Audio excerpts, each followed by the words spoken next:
ಕುತೂಹಲ 7ನೇ ತರಗತಿ ವಿಜ್ಞಾನ ಅಧ್ಯಾಯ 3 ವಿದ್ಯುತ್ ಶಕ್ತಿ ಮಂಡಲಗಳು ಮತ್ತು ಅದರ ಘಟಕಗಳು. ಈ ಪಾಠ ಈ ಅಧ್ಯಾಯ ಪರೀಕ್ಷಾ ದೃಷ್ಟಿಯಿಂದ ತುಂಬಾ ಇಂಪಾರ್ಟೆಂಟ್. ಸ್ಪರ್ಧಾತ್ಮಕ ಪರೀಕ್ಷೆಯನ್ನ ಬರೆಯೋರಿಗೆ ಅಂಕರಿ ಇದ್ರೊಳಗೆ 1 ರಿಂದ 2 ಕ್ವಶನ್ ಕಟ್ಟಿಟ್ಟ ಬುತ್ತಿ ಬಂದೇ ಬರುತ್ತೆ. ಈ ವಿದ್ಯುತ್ ಶಕ್ತಿ ಮತ್ತು ಮಂಡಲಗಳು ಅನ್ನೋ ಕಾನ್ಸೆಪ್ಟ್ ಮೇಲೆ ಕ್ವಶನ್ ಕೇಳ್ತಾರೆ. ಇನ್ನು ನೀವು ಪರೀಕ್ಷೆಯನ್ನ ಬರೆಯುವಂತಹ ವಿದ್ಯಾರ್ಥಿಗಳು ಅರ್ಧ ವಾರ್ಷಿಕ ಪರೀಕ್ಷೆ, ವಾರ್ಷಿಕ ಪರೀಕ್ಷೆ ಇಲ್ಲ, ಈಗ ಅರ್ಧ ವಾರ್ಷಿಕ ಪರೀಕ್ಷೆಯಲ್ಲಿ ಇದರ ಮೇಲೆ 2 ರಿಂದ 3 ಕ್ವಶನ್ 4 ಕ್ವಶನ್ ಕೇಳ್ತಾರೆ.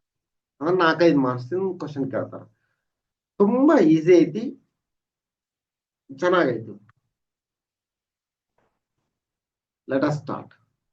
ನಿಹಾಲ್ ಮತ್ತು ಅವನ ಸಹಪಾಠಿಗಳು ಶಾಲಾ ಪ್ರವಾಸಕ್ಕಾಗಿ ಬಾಕ್ರಾ ನಂಗಲ್ ಅಣೆಕಟ್ಟಿಗೆ ಹೋಗಲು ಉತ್ಸುಕರಾಗಿದ್ದರು. ಅಲ್ಲಿ ಅವರು ಧುಮ್ಮುಕ್ಕುವ ನೀರಿನ ರಭಸವಾದ ಬಲದಿಂದ ವಿದ್ಯುತ್ ಉತ್ಪಾದಿಸುವ ವಿದ್ಯುತ್ ಕೇಂದ್ರಕ್ಕೆ ಭೇಟಿ ನೀಡುವವರಿದ್ದರು.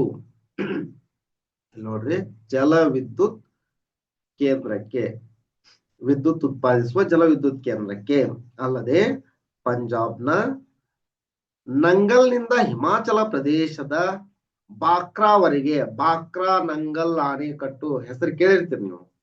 ಸುಂದರವಾದ ಸತ್ಲಜ್ ನದಿಯ ಉದ್ದಕ್ಕೂ ಮತ್ತು ಮೋಹಕವಾದ ಶಿವಾಲಿಕ್ ಬೆಟ್ಟಗಳ ಮೂಲಕ ಸಾಗುವ 13 ಕಿಲೋಮೀಟರ್ಗಳ ಉಚಿತ ರೈಲು ಪ್ರಯಾಣವನ್ನು ಸಹ ಎದುರು ನೋಡುತ್ತಿದ್ದರು. ಓಕೆ, ಇಲ್ಲಿ ನೋಡ್ರಿ, ವಿದ್ಯುತ್ ಶಕ್ತಿ ಯಾವ್ದ್ಯಾವ್ದಕ್ಕ ಉಪಯೋಗ ಆಗತ್ತಾ ಅಂತ. ಇಲ್ಲಿ ಒಂದಿಷ್ಟು ವಸ್ತುಗಳನ್ನ, ವಾಹನಗಳನ್ನ, ಉಪಕರಣಗಳನ್ನ ಕೊಟ್ರ ನೋಡ್ರಿ. ಅಡುಗೆ ಮಾಡಲು ವಿದ್ಯುತ್ kettle, mixer, grinder, toaster, oven, microwave ಇಲ್ಲೇ ಬೇಕು, ವಿದ್ಯುತ್ ಬೇಕಿವು. Electricity needed to run this instruments. ಬೆಳಕು ಪಡೆಯಲು ಮನೆಗಳಲ್ಲಿ, ಕಚೇರಿಗಳಲ್ಲಿ, ಬೀದಿಗಳಲ್ಲಿ, ಮಾರುಕಟ್ಟೆಗಳಲ್ಲಿ, ಕಾರ್ಖಾನೆಗಳಲ್ಲಿ ಬೆಳಕನ್ನ ಪಡೆಯಲಿಕ್ಕೆ ವಿದ್ಯುತ್ ಬೇಕು. ಸಾರಿಗೆಗಾಗಿ ಈಗ ರೈಲು, ಎಲೆಕ್ಟ್ರಿಕ್ ರೈಲ್ ಬಂದವು. ಈಗ ಬಸ್ಸುನು ಸಹ ಚಾರ್ಜಿಂಗ್ ಬಸ್ ಬಂದವು. Car, charging car, scooter, lift, escalator. Next, ಉಷ್ಣಕಾರಿ ಮತ್ತು ತಂಪುಕಾರಿಯಾಗಿ ಫ್ಯಾನ್, ಕೊಠಡಿ ಹೀಟರ್, ಮುಳುಗು ಕಂಬಿ, ಗೀಸರ್, ರೆಫ್ರಿಜರೇಟರ್, ಹವಾನಿಯಂತ್ರಕ ಇವುಗಳೆಲ್ಲನ್ನ ನಡೆಸೋದಕ್ಕೆ ವಿದ್ಯುತ್ ಬೇಕು. ಇನ್ನು ಮನೋರಂಜನೆ, ದೂರದರ್ಶನ, ರೇಡಿಯೋ ಕೇಳೋದಕ್ಕೆ ವಿದ್ಯುತ್ ಬೇಕು. ಸಂಪರ್ಕ ಸಾಧನಗಳಾದಂತಹ ಮೊಬೈಲ್ ಫೋನ್ ಚಾರ್ಜ್ ಮಾಡಲು, ಇಂಟರ್ನೆಟ್ ಪಡೆಯಲು ಅದು ವರ್ಕ್ ಆಗ್ಬೇಕಲ್ಲ. ಇತರೆ ಅಂದ್ರ ನೀರಿನ ಪಂಪ್, ಕ್ರೇನ್, ಸ್ಕೂಟರ್, ಇನ್ನು ವಿದ್ಯುತ್ತನ್ನ ಬಳಸಿ ಕೆಲಸ ಮಾಡುವಂತಹ ಉಪಕರಣಗಳು, ವಿದ್ಯುತ್ತನ್ನ ಉಪಯೋಗ ಆಗೋ ಕ್ಷೇತ್ರವನ್ನ 1000 ಲಕ್ಷ ಹೇಳ್ಬೋದು. ಅಷ್ಟು ಕ್ಷೇತ್ರದೊಳಗ ವಿದ್ಯುತ್ ಬೇಕೇ ಬೇಕಾಗಿದೆ. ಇಲ್ಲಿ ನೋಡ್ರಿ, ನೀರು ಧುಮುಕ್ತಾ ಇದೆ, ಅದರಿಂದ ಜಲ ವಿದ್ಯುತ್ತನ್ನ ಉತ್ಪಾದನೆ ಮಾಡ್ತಾ ಇದ್ದಾರೆ. ಎಷ್ಟು ಮನಮೋಹಕ ಐತಲ್ವಾ? ಓಕೆ, ಇಲ್ಲಿ ಎಚ್ಚರಿಕೆಯನ್ನ ಕೊಟ್ಟಿರ್ತಾರ. ವಿದ್ಯುತ್ ಕಂಬಗಳು ಮತ್ತು ಇತರೆ ಉಪಕರಣಗಳ ಮೇಲಿನ ಅಪಾಯದ ಫಲಕಗಳು ಜನರಿಗೆ ಎಚ್ಚರಿಕೆಯನ್ನ ನೀಡುತ್ತವೆ. ಈ ತರ ಎಚ್ಚರಿಕೆ, ಅಪಾಯ ಅಂತ ಹಾಕಿರ್ತಾರ, ಅದನ್ನ ಮುಟ್ಬಾರ್ದು ಅಂತ. ಈಗ ನೋಡೋಣ, ಏನಂದ್ರ ಟಾರ್ಚ್ ಲೈಟ್. ಇದು ಟಾರ್ಚ್ ಲೈಟ್ ಮುಂದೊತ್ತಿದ್ರ ಆನ್ ಆಗ್ತಿರುತ್ತ, ಹಿಂದೊತ್ತಿದ್ರ ಅದು ಅದ್ರ ಸ್ಥಿತಿಗೆ ಇಟ್ರ ಆಫ್ ಆಗ್ತಿರುತ್ತ. ಇಲ್ಲಿ ನಾವು ಏನೇನ್ ಕಲಿತೀವಿ ಅಂದ್ರೆ, ಏನೇನ್ ನೋಡ್ತೀವಿ ಅಂದ್ರ, ವಿದ್ಯುತ್ ಕೋಶ, ವಿದ್ಯುತ್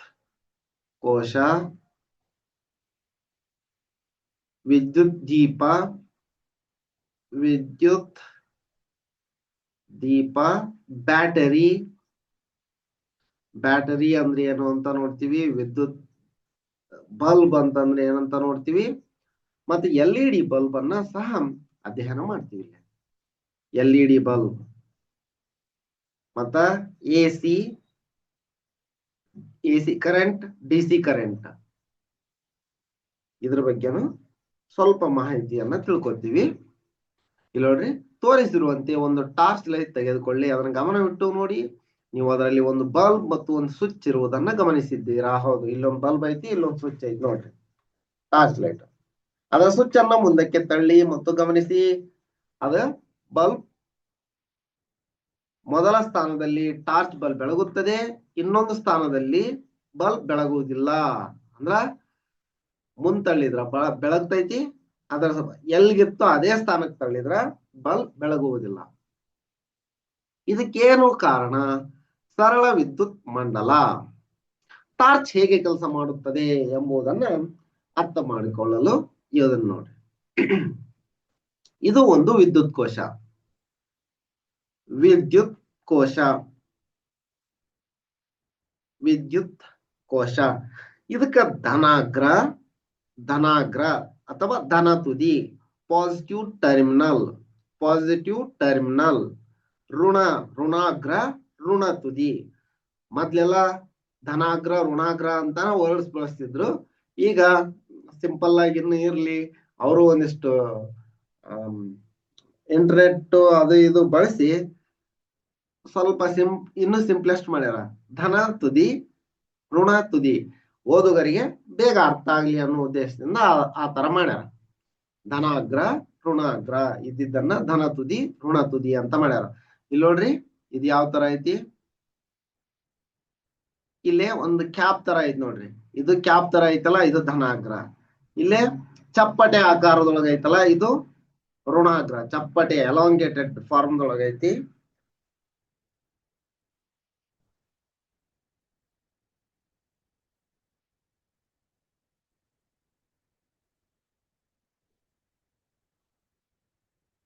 ಒಂದು ವಿದ್ಯುತ್ ಕೋಶವನ್ನ ತೆಗೆದುಕೊಳ್ಳಿ, ಅದನ್ನ ಹೊರಳಿಸಿ ಗಮನವಿಟ್ಟು ನೋಡಿ. ವಿದ್ಯುತ್ ಕೋಶದ ಮೇಲೆ ಧನ ಚಿಹ್ನೆ ಮತ್ತು ಋಣ ಚಿಹ್ನೆಗಳನ್ನ ಗುರುತಿಸುವುದನ್ನ ನೀವು ಗಮನಿಸಿದ್ದೀರಾ? ಹೌದು.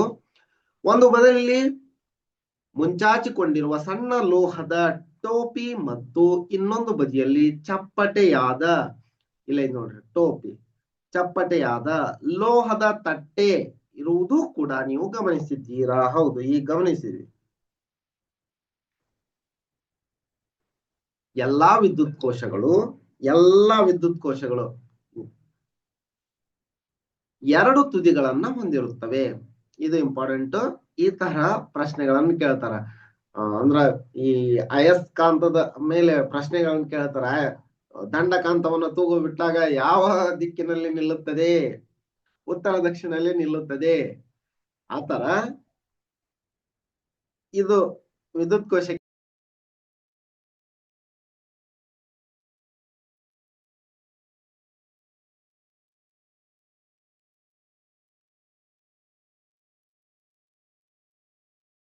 ವಿದ್ಯುತ್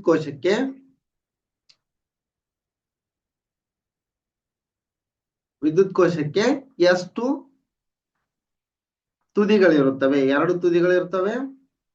ಒಂದು ಧನ ತುದಿ, ಇನ್ನೊಂದು ಋಣ ತುದಿ.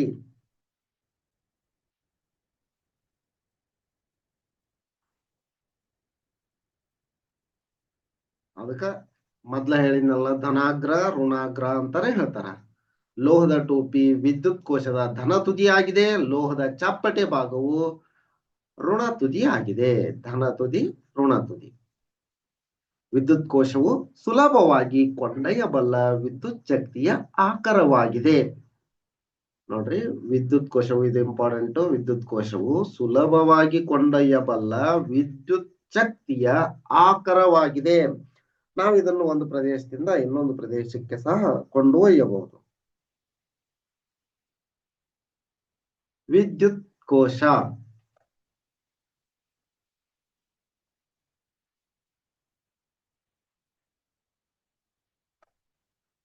ಎರಡು ವಿದ್ಯುತ್ ಕೋಶಗಳನ್ನ ಬಳಸುವ ಟಾರ್ಚ್ ತೆಗೆದುಕೊಳ್ಳಿ.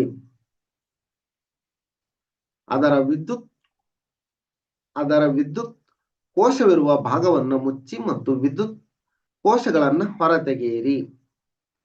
ನೋಡ್ರಿ, 2 ವಿದ್ಯುತ್ ಕೋಶಗಳಿರುವ ಒಂದು ಟಾರ್ಚ್ ಅನ್ನ ತೆಗೆದುಕೊಂಡು ಆ ವಿದ್ಯುತ್ ಕೋಶಗಳನ್ನ ಹೊರತೆಗೆಯಿರಿ ಅಂತ ಹೇಳ್ಯಾರ.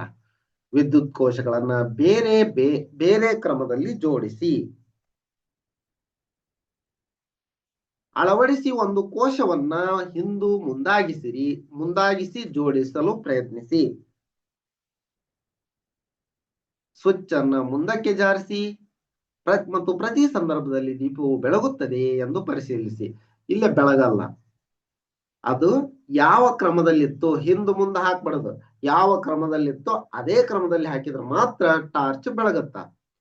ದೀಪವು ಬೆಳಗಿದಾಗ ಟಾರ್ಚ್ ನಲ್ಲಿ ಕೋಶಗಳನ್ನ ಜೋಡಿಸಲಾದ ಕ್ರಮವನ್ನ ಪರಿಶೀಲಿಸಿ.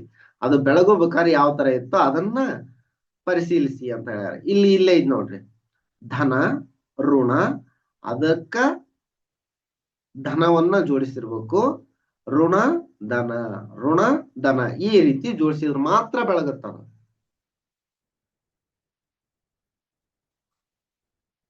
ತೋರಿಸಿರುವ ಕ್ರಮದಲ್ಲಿ ವಿದ್ಯುತ್ ಕೋಶಗಳನ್ನು ಇರಿಸಿದಾಗ ದೀಪವು ಬೆಳಗುತ್ತದೆ. 2 ಕೋಶಗಳ ತುದಿಗಳು ಹೇಗೆ ಸಂಪರ್ಕಗೊಂಡಿವೆ ಎಂಬುದನ್ನ ಗಮನಿಸಿ. ಇಲ್ಲಿ ನೋಡ್ರಿ ಹೆಂಗಂತಂದ್ರ, ಒಂದು ಕೋಶದ ಧನ ತುದಿಯು ಮುಂದಿನ ಕೋಶದ ಧನ ತುದಿಯು ಮುಂದಿನ ಕೋಶದ ಇಲ್ಲೈತಲ್ಲ ಮುಂದಿನ ಕೋಶ ಇದು, ಒಂದು ಕೋಶ ಇದು ಋಣ ತುದಿಯೊಂದಿಗೆ ಸಂಪರ್ಕ ಹೊಂದಿದೆ. ಇಂತಹ 2 ಅಥವಾ ಹೆಚ್ಚಿನ ವಿದ್ಯುತ್ ಕೋಶಗಳ ಸಂಯೋಜನೆಯನ್ನ ಬ್ಯಾಟರಿ ಎಂದು ಕರೆಯುತ್ತಾರೆ. ನೋಡ್ರಿ, ಬ್ಯಾಟರಿ ಅಂದ್ರೆ ಏನಂಗಂದ್ರ 2 ಅಥವಾ ಅದಕ್ಕಿಂತ ಹೆಚ್ಚು ವಿದ್ಯುತ್ ಕೋಶಗಳ ಸಂಯೋಜನೆಯನ್ನ ಬ್ಯಾಟರಿ ಅಂತ ಹೇಳ್ತಾರೆ.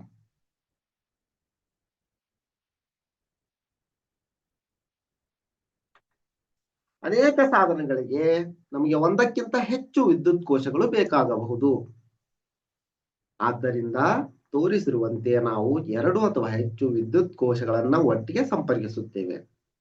ಒಂದಕ್ಕಿಂತ ಹೆಚ್ಚು ವಿದ್ಯುತ್ ಕೋಶಗಳನ್ನ ಸಂಪರ್ಕಿಸುವುದರಿಂದ ಏನಾಗತ್ತಾ ನೋಡ್ರಿ, ಒಂದಕ್ಕಿಂತ ಹೆಚ್ಚು ವಿದ್ಯುತ್ ಕೋಶಗಳನ್ನ ಸಂಪರ್ಕಿಸುವುದರಿಂದ ಮಂಡಲಕ್ಕೆ ಅಧಿಕ ಕಾಲದವರೆಗೆ ಮತ್ತು ಅಧಿಕ ಶಕ್ತಿಯನ್ನ ಅವು ಒದಗಿಸುತ್ತವೆ. ಅಧಿಕ ಅಂದ್ರೆ ಹೆಚ್ಚಿಗೆ ಕಾಲದವರೆಗೆ ಹೆಚ್ಚಿಗೆ ಶಕ್ತಿಯನ್ನ ಅವು ನೀಡ್ತವು ಅಂತ.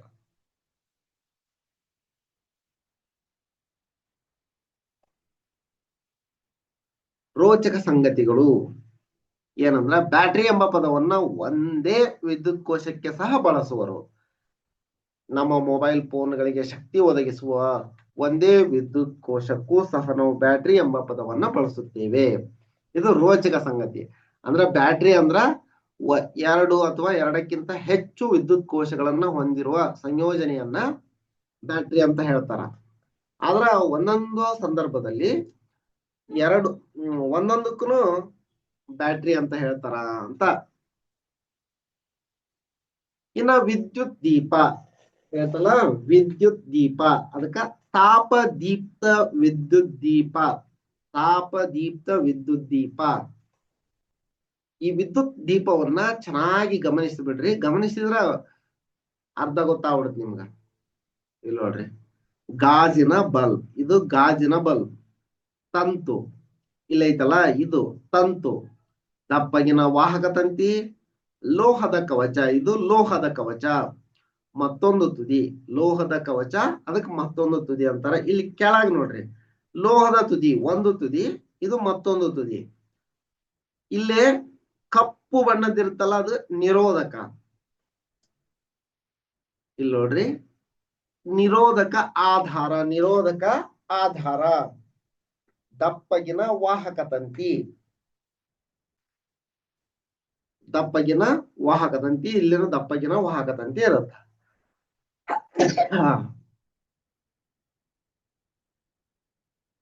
ಈ ಚಟುವಟಿಕೆಗಾಗಿ ನಿಮಗೆ ತಾಪದೀಪ್ತ ವಿದ್ಯುತ್ ದೀಪವಿರುವ ಟಾರ್ಚ್ ಲೈಟ್ ನ ಅಗತ್ಯವಿದೆ. ಅನೇಕ ಹಳೆಯ ಟಾರ್ಚ್ ಲೈಟ್ಗಳು ಇನ್ನೂ ಅಂತಹ ದೀಪಗಳನ್ನ ಬಳಸುತ್ತಿವೆ. ಶಿಕ್ಷಕರ ಸಹಾಯದಿಂದ ಇವನ್ನ ನೋಡ್ರಿ ಅಂತ ಹೇಳ. ಓಕೆ, ನೋಡೋಣ.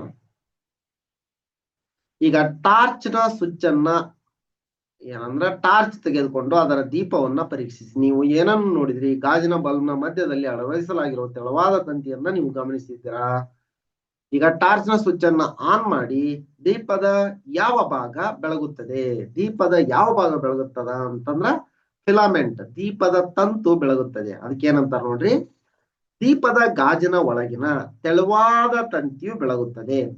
ಬೆಳಗುತ್ತಿರುವ ತೆಳುವಾದ ತಂತಿಯನ್ನ ದೀಪದ ತಂತು ಆರ್ ಫಿಲಾಮೆಂಟ್ ಅಂತ ಹೇಳ್ತಾರ.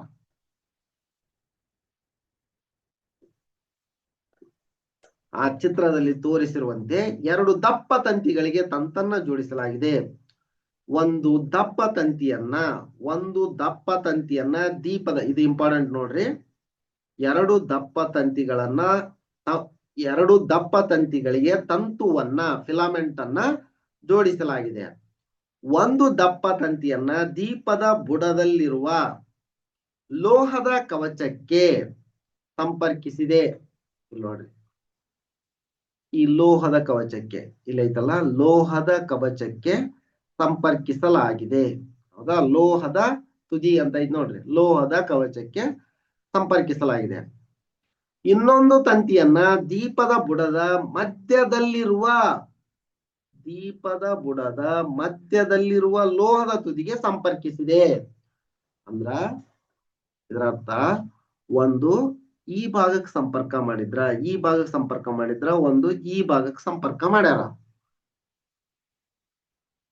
ಇನ್ನು ದೀಪದ ಎರಡೂ ತುದಿಗಳನ್ನ ರೂಪಿಸುತ್ತವೆ ಮತ್ತು ಒಂದಕ್ಕೊಂದು ಸ್ಪರ್ಶಿಸದ ರೀತಿಯಲ್ಲಿ ಇವುಗಳನ್ನ ಜೋಡಿಸಲಾಗಿದೆ. ಒಂದಕ್ಕೊಂದು ಸ್ಪರ್ಶಿಸಲ್ಲವು.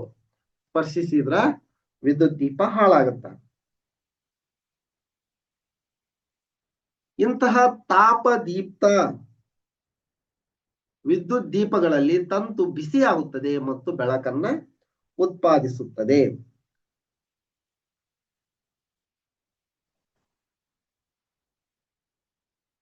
ಎಲ್ಇಡಿ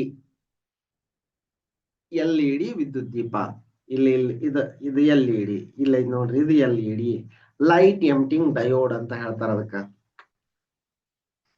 ತೋರಿಸುವ ಪ್ರಸ್ತುತ ಬಳಕೆಯಲ್ಲಿರುವ ಅನೇಕ ಟಾರ್ಚ್ಗಳು ತಾಪದೀಪ್ತ ವಿದ್ಯುತ್ ದೀಪಗಳ ಬದಲಾಗಿ ದ್ವಿತೀಯ ಉತ್ಸರ್ಜಕ ಡಯೋಡ್, ಲೈಟ್ ಎಮಿಟಿಂಗ್ ಡಯೋಡ್, ದ್ವಿತೀಯ ಅಂದ್ರ ಲೈಟ್ ಎಮಿಟಿಂಗ್ ಡಯೋಡ್ ವಿದ್ಯುತ್ ದೀಪಗಳನ್ನ ಹೊಂದಿವೆ. ಇಲ್ಲಿ ನೋಡ್ರಿ, ಇವು ಹೆಂಗಿರ್ತಾವ ಅಂದ್ರ ಅನೇಕ ಕಲರ್ಗಳಲ್ಲಿ ಇರ್ತಾವ, ಅನೇಕ ಬಣ್ಣಗಳಲ್ಲಿ ಇರ್ತಾವ. ಇವು negative terminal, positive terminal, negative terminal ಇದೇ ರೀತಿ ಇರುತ್ತ. ಪಾಸಿಟಿವ್ ಟರ್ಮಿನಲ್ ದೊಡ್ಡದಾಗಿ ಉದ್ದಾಗಿರುತ್ತ, ನೆಗೆಟಿವ್ ಟರ್ಮಿನಲ್ ಚಿಕ್ಕದಾಗಿರುತ್ತ. ಇಲ್ಲಿ ನೋಡ್ರಿ, ಹೌದಾ? ಈ ರೀತಿನ ಇರ್ತಾವ. ವಿಭಿನ್ನ ಬಣ್ಣಗಳಲ್ಲಿ ಎಲ್ಇಡಿ. ಯಾವುದೇ ಬಣ್ಣದ ಎಲ್ಇಡಿ ಬಲ್ಬ್ ಅನ್ನ ತೆಗೆದುಕೊಳ್ಳಿ, ಅದರೊಳಗೆ ನೀವು ಯಾವುದಾದ್ರೂ ತಂತು ಇರುವುದನ್ನ ನೋಡಿದಿರಾ?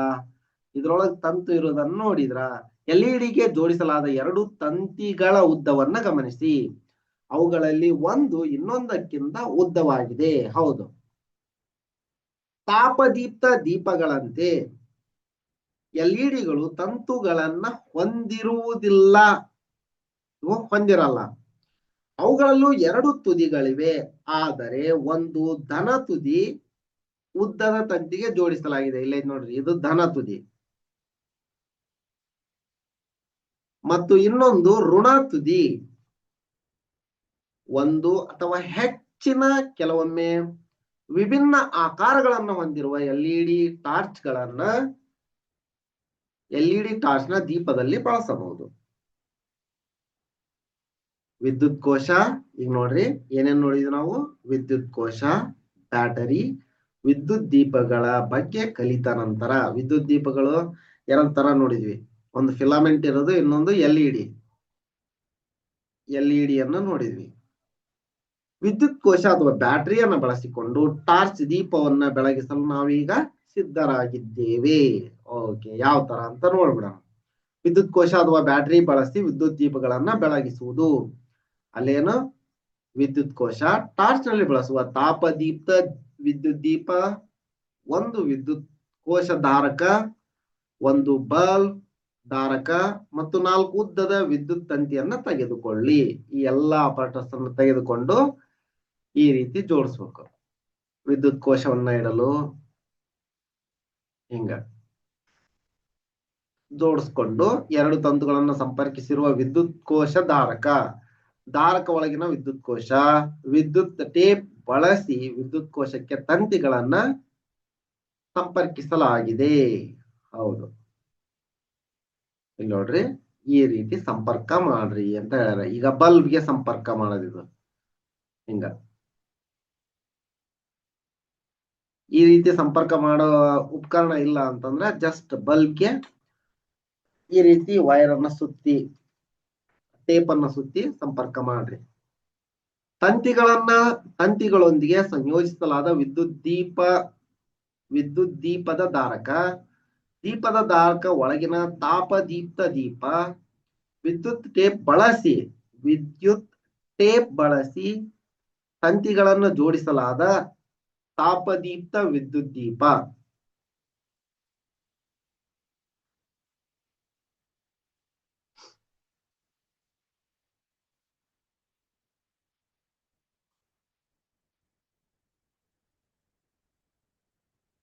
ಇಲ್ಲಿ ನೋಡ್ರಿ, ಯಾವ್ಯಾವ ಸಂದರ್ಭದಲ್ಲಿ ವಿದ್ಯುತ್ ದೀಪ ಬೆಳಗುತ್ತಾ ಅಂತ ನೋಡ್ರಿ. ವಿದ್ಯುತ್ ದೀಪ ಮತ್ತು ಅದರ ಕೋಶಗಳ ಸಂಯೋಜನೆ. ಊಹೆ, ವಿದ್ಯುತ್ ದೀಪ ಇಲ್ಲಿ ಬೆಳಗುತ್ತೆ. ಯಾಕಂದ್ರೆ ಎಲ್ಲಾವುದು ಕನೆಕ್ಟ್ ಆಗೈತಿ, ಧನ ಋಣ ಎಲ್ಲವೂ ಕನೆಕ್ಟ್ ಆಗೈತಿ. ಬೆಳಗುತ್ತದೆ. ಅವಲೋಕನ ಬೆಳಗುತ್ತದೆ, ಅದು ಊಹೆ. ಅವಲೋಕನ ಬೆಳಗುತ್ತದೆ. ಇಲ್ಲಿ ನೋಡ್ರಿ, ಎರಡನೇ ಸಂದರ್ಭದಲ್ಲಿ ಇಲ್ಲೇ ಜೋಡಣೆ ಬ್ರೇಕ್ ಆಗೈತಿ, ಬೆಳಗಲ್ಲ. ಇಲ್ಲೇ ಬೆಳಗಲ್ಲ, ಇಲ್ಲೇನು ಬೆಳಗಲ್ಲ. ಇಲ್ಲೇ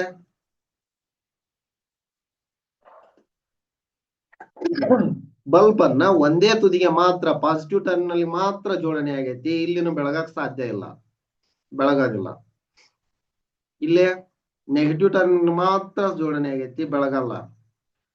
ಇನ್ನ ಈ ಸಂದರ್ಭದಲ್ಲಿ ಬೆಳಗತ್ತ, ಅದಲು ಬದಲು ಮಾಡಿದಾರ ಅಷ್ಟ, ಬೆಳಗತ್ತ. ಅದ್ರಲ್ಲಿ ನೋಡ್ರಿ, ವಿದ್ಯುತ್ ಕೋಶ ಕ್ರಮ ಸಂಖ್ಯೆ 1 ಮತ್ತು 6 ವಿದ್ಯುತ್ ಕೋಶ ಮತ್ತು ವಿದ್ಯುತ್ ದೀಪದ ಜೋಡಣೆಯಲ್ಲಿ ದೀಪವು ಹೊತ್ತಿಕೊಳ್ಳುತ್ತದೆ, ಬೆಳಗುತ್ತದೆ, ಹೊತ್ತಿಕೊಳ್ಳುತ್ತದೆ.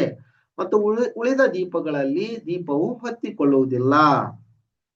ಈಗ ದೀಪ ಹೊತ್ತಿಕೊಂಡಿರುವ ಜೋಡಣೆಗಳನ್ನ ಜಾಗರೂಕತೆಯಿಂದ ಗಮನಿಸಿ ಇವುಗಳನ್ನ ದೀಪ ಹೊತ್ತಿಕೊಳ್ಳದ ಜೋಡಣೆಗಳೊಂದಿಗೆ ಹೋಲಿಕೆ ಮಾಡಿ. ಈ ವ್ಯತ್ಯಾಸಕ್ಕೆ ಕಾರಣಗಳನ್ನು ನೀವು ಕೊಡಬಲ್ಲಿರಾ? ಹೌದು, ಕೊಡಬಲ್ಲಿವಿ. ಏಕಂದ್ರ ಅಲ್ಲಿ ಜೋಡಣೆ ಸರಿಯಾಗಿ ಆಗಿರುವುದಿಲ್ಲ. ಒಂದು ಟರ್ಮಿನಲ್ನ ಒಂದು ಧನಾಗ್ರವನ್ನ ಅಥವಾ ಒಂದು ಋಣಾಗ್ರವನ್ನ ಜೋಡಿಸಿರುವುದಿಲ್ಲ, ಅಪೂರ್ಣ ಮಂಡಲ ಆಗಿರುತ್ತದೆ. ಈಗ ವಿದ್ಯುತ್ ಮಂಡಲ ಅಂದ್ರೆ ಏನಂತ ನೋಡ್ರಿ. ಇಲ್ಲಿ ಅಪೂರ್ಣ ಮಂಡಲ ಅನ್ನೋ ಕಾನ್ಸೆಪ್ಟ್ ಗೊತ್ತಾಗ್ಲಿಲ್ಲಲ್ಲ.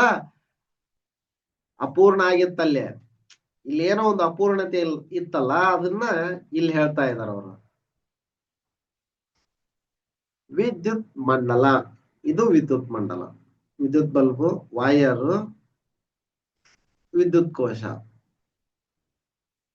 ತೋರಿಸುವಂತೆ ದೀಪದ ಒಂದು ತುದಿಯನ್ನ ವಿದ್ಯುತ್ ಕೋಶದ ಒಂದು ತುದಿಗೆ ಮತ್ತು ದೀಪದ ಇನ್ನೊಂದು ತುದಿಯನ್ನ ವಿದ್ಯುತ್ ಕೋಶದ ಇನ್ನೊಂದು ತುದಿಗೆ ಸಂಪರ್ಕಿಸಿದಾಗ ದೀಪ ಹೊತ್ತಿಕೊಳ್ಳುತ್ತದೆ. ಈ ರೀತಿ ಜೋಡಣೆಯು ಒಂದು ವಿದ್ಯುತ್ ಮಂಡಲವನ್ನ ನಿರ್ಮಿಸುತ್ತದೆ. ಈ ರೀತಿ ಜೋಡಣೆ ಏನಾಯ್ತಲ್ಲ, ಒಂದು ವಿದ್ಯುತ್ ಮಂಡಲವನ್ನ ನಿರ್ಮಿಸುತ್ತದೆ. ಇದು ದೀಪದ ಮೂಲಕ ವಿದ್ಯುತ್ ಪ್ರವಾಹವು ಹರಿಯಲು ಪೂರ್ಣ ಮಾರ್ಗವನ್ನ ಒದಗಿಸುತ್ತದೆ.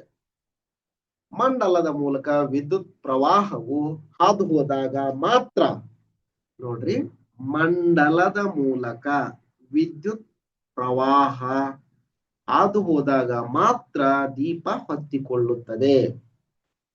ಇಲ್ಲಿ ವಿದ್ಯುತ್ ಪ್ರವಾಹ ಹಾದು ಹೋದಾಗ ದೀಪ ಹತ್ತಿಕೊಳ್ಳುತ್ತದೆ.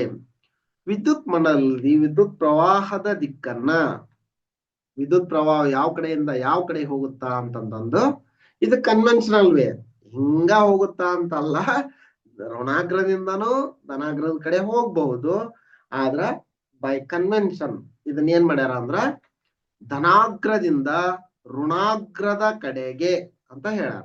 ಪರಿಗಣಿಸಲಾಗುತ್ತದೆ, ಪರಿಗಣಿಸಲಾಗುತ್ತದೆ. ಹಿಂಗ ಹೋಗುತ್ತಾ ಅಂತ ಏನು ಅಲ್ಲ,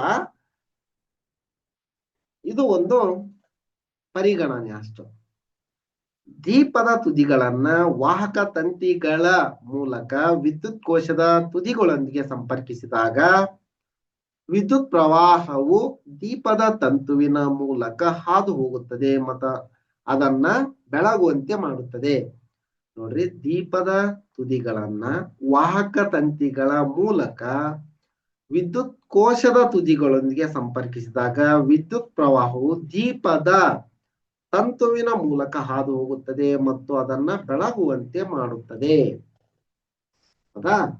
ತಾಪದೀಪ್ತ ದೀಪದಲ್ಲಿ ಅದರ ಎರಡು ತುದಿಗಳಲ್ಲಿ, ಇಲ್ಲಿ ಕರೆಕ್ಟ್ ಆಗಿ ನೋಡ್ರಿ, ಅದರ ಎರಡು ತುದಿಗಳಲ್ಲಿ ಯಾವುದು ವಿದ್ಯುತ್ ಕೋಶದ ಧನ ತುದಿಗೆ ಅಥವಾ ಋಣ ತುದಿಗೆ ಸಂಪರ್ಕಗೊಂಡಿದೆ ಎಂಬುದು ಮುಖ್ಯವಾಗುವುದಿಲ್ಲ. ಇಲ್ಲಿ ನೋಡ್ರಿ, ಇದು ಇಂಪಾರ್ಟೆಂಟ್. ಇಲ್ಲ ತಾಪದೀಪ್ತ ದೀಪದಲ್ಲಿ ಇಂಪಾರ್ಟೆಂಟ್ ನೋಡಿ, ಅದು ಇದ್ರ ಮೇಲೆ ಕ್ವಶನ್ ಫ್ರೇಮ್ ಮಾಡ್ತಾರ. ತಾಪದೀಪ್ತ ಅಂದ್ರೆ ಸಿಇಟಿ ಇದ್ರೊಳಗ ಈ ತರಹದ ಪ್ರಶ್ನೆಗಳನ್ನ ಕೇಳಬಹುದು. ತಾಪದೀಪ್ತ ದೀಪದಲ್ಲಿ ಅದರ ಎರಡು ತುದಿಗಳಲ್ಲಿ ಯಾವುದು ವಿದ್ಯುತ್ ಕೋಶದ ಧನ ತುದಿಗೆ ಅಥವಾ ಋಣ ತುದಿಗೆ ಸಂಪರ್ಕಗೊಂಡಿದೆ ಎಂಬುದು ಮುಖ್ಯವಾಗುವುದಿಲ್ಲ. ಮಂಡಲ ಪೂರ್ಣಗೊಂಡು ವಿದ್ಯುತ್ ಪ್ರವಾಹವು ತಂತುವಿನ ಮೂಲಕ ಹರಿದರೆ ದೀಪವು ಬೆಳಗುತ್ತದೆ. ಇಲ್ಲೇ ನೀವು ಧನಾಗ್ರನ ಸೇರಿಸ್ರಿ, ಋಣಾಗ್ರನ ಸೇರಿಸ್ರಿ, ಅದು ಮುಖ್ಯವಲ್ಲ. ಟರ್ಮಿನಲ್ಸ್ಗೆ ರೋಚಕ ಸಂಗತಿಗಳು, ಕೆಲವೊಮ್ಮೆ ದೀಪವು ವಿದ್ಯುತ್ ಕೋಶಕ್ಕೆ ಸಂಪರ್ಕಗೊಂಡಿದ್ದರೂ ಸಹ ತಾಪದೀಪ್ತ ದೀಪವು ಹತ್ತಿಕೊಂಡಿರುವುದಿಲ್ಲ. ಪ್ರಾಯಶಃ ತಂತು ತುಂಡಾಗಿ ಹೀಗಾಗುತ್ತದೆ. ಆಗ ಹಾಳಾಗಿದೆ ಎಂದು ನಾವು ಹೇಳುತ್ತೇವೆ. ಕಡಿದ ತಂತು ವಿದ್ಯುತ್ ಪ್ರವಾಹವನ್ನ ನಿಲ್ಲಿಸಿ ದೀಪ ಬೆಳಗುವುದನ್ನ ತಡೆಯುತ್ತದೆ. ಅಂದ್ರೆ ಅದಕ್ಕೆ ಕಾರಣ ಏನಂತಂದ್ರ ಫಿಲಾಮೆಂಟ್ ಬ್ರೇಕ್ ಆಗಿರುತ್ತ. ಈಗ ನಾವೀಗ LED ಬೆಳಗಿಸುವ ಪ್ರಯತ್ನ ಮಾಡೋಣ. LED ಇದು ಒಂದ್ ಸ್ವಲ್ಪ ನೋಡ್ರಿ ಅಂತ ಹೇಳ. ಎರಡು ವಿದ್ಯುತ್ ಕೋಶಗಳು, ಯಾವುದೇ ಬಣ್ಣದ ಒಂದು LED ಬಲ್ಬ್, ಎರಡು ವಿದ್ಯುತ್ ಕೋಶಗಳು, ಯಾವುದೇ ಬಣ್ಣದ ಒಂದು LED ಬಲ್ಬ್, ಎರಡು ವಿದ್ಯುತ್ ಕೋಶಗಳನ್ನ ಅಳವಡಿಸಬಹುದಾದ ಧಾರಕ ಮತ್ತು ಸಾಕಷ್ಟು ಉದ್ದದ ಎರಡು ತಂತಿಗಳನ್ನ ತೆಗೆದುಕೊಳ್ಳ್ರಿ ಅಂತ ಹೇಳ. ಇದನ್ನ ಕೋಶದ ಧನ ತುದಿಗೆ ಸಂಪರ್ಕಗೊಂಡಿರುವ ತುದಿಯು ಧಾರಕ ಧನ ತುದಿ ಆಗಿರುತ್ತದೆ ಮತ್ತು ಕೋಶದ ಋಣ ತುದಿಗೆ ಸಂಪರ್ಕಗೊಂಡಿರುವ ತುದಿಯು ಧಾರಕದ ಋಣ ತುದಿ ಆಗಿರುತ್ತದೆ. ಇಲ್ಲೇ ಧನ ತುದಿಗೆ ಋಣ ತುದಿಗೆ ಸಂಪರ್ಕ ಮಾಡ್ಯಾರ. ಸರಿನಾ? ಈಗ ಬ್ಯಾಟ್ರಿ ತಂತಿಯ ಧನ ತುದಿಯನ್ನ LED ಉದ್ದನೆಯ ತಂತಿಗೆ ಮತ್ತು ಎರಡನೆಯ ತಂತಿಯನ್ನ LED ಚಿಕ್ಕ ತಂತಿಗೆ ಸಂಪರ್ಕಿಸಿ LED ಬೆಳಗುತ್ತಿದೆಯೇ? ಮೇಲಿನ ಹಂತವನ್ನು ಪುನರಾವರ್ತಿಸಿ, ಆದರೆ ಸಂಪರ್ಕಿಸುವ ತಂತಿಗಳನ್ನ ಪರಸ್ಪರ ಬದಲಾಯಿಸಿ. ಈಗ ಧನ ತುದಿಯನ್ನ ಋಣ ತುದಿಯನ್ನ ಧನ ತುದಿಗೆ ಮಾಡ್ರಿ ಅಂತ ಹೇಳ. ಈ ಸಂದರ್ಭದಲ್ಲಿ LED ಬೆಳಗುವುದಿಲ್ಲ. ಇನ್ನೊಂದು, ಈಗ ಧನ ತುದಿಯನ್ನು ಋಣ ತುದಿಯನ್ನ ಧನ ತುದಿಗೆ ಸಂಪರ್ಕಿಸಿದ್ರೆ LED ಬೆಳಗುವುದಿಲ್ಲ. ಏಕೆಂದರೆ LEDಯ ಮೂಲಕ ವಿದ್ಯುತ್ ಒಂದು ದಿಕ್ಕಿನಲ್ಲಿ ಮಾತ್ರ ಹಾದು ಹೋಗಲು ಸಾಧ್ಯ. LEDಯ ಧನ ತುದಿಯು ಬ್ಯಾಟರಿಯ ಧನ ತುದಿಗೆ ಸಂಪರ್ಕಗೊಂಡಾಗ ಮತ್ತು LEDಯ ಋಣ ತುದಿಯು ಬ್ಯಾಟರಿಯ ಋಣ ತುದಿಗೆ ಸಂಪರ್ಕಗೊಂಡಾಗ ಮಾತ್ರ ವಿದ್ಯುತ್ LEDಯ ಮೂಲಕ ಹಾದು ಹೋಗುತ್ತದೆ. ವಿದ್ಯುತ್ LEDಯ ಮೂಲಕ ಹಾದು ಹೋದಾಗ ಅದು ಬೆಳಗುತ್ತದೆ. LED ಬೆಳಗುವಂತಾಗಲು ಮಂಡಲವನ್ನ ಸರಿಯಾಗಿ ಜೋಡಿಸಲು ಸದಾ ಕಾಳಜಿ ವಹಿಸಿ.